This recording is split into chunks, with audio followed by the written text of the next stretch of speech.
Dementia की बात करें तो डिमेंशिया एक ऐसा प्रॉब्लम जहाँ पर मेमोरी लॉस होता है, बट और ज़्यादा प्रॉब्लमेटिक ये है कि ये मेमोरी लॉस जो होता है ये एज के साथ बढ़ता है. The more you grow the more memory loss will be there. So day before yesterday I just saw a beautiful movie, Three of Us. Netflix पे है, शेफाली शाह एंड जयदीप अलावत की, beautifully depicting the stages of memory loss या dementia. सबसे पहला कि हम decline में जाते हैं, हम उस चीज़ को एक्सेप्ट नहीं कर पाते. दूसरा, जब हम एक्सेप्ट करते हैं तो we start to acquire those कि अच्छा we will able to perform well, हम ठीक कर पाएंगे इस चीज़ को, हम इसके साथ मैनेज कर पाएंगे. And even the family is there to support. I have seen a beautiful picture में एक अच्छा सा सीन था where Shefali Shah was writing small note, set the curd, keep the keys in the purse, switch off the light and fan. ये activity of daily livings होती हैं जिन्हें हम भूलना शुरू कर देते हैं डिमेंशिया में.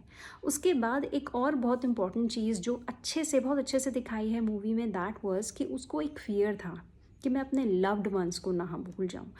And that was beautifully shown, beautifully casted था वो पिक्चर में कि हाँ शी वॉन्ट टू रिमेन, कि हाँ she should have the memory of her loved ones, whether about her friends from the school or about her son.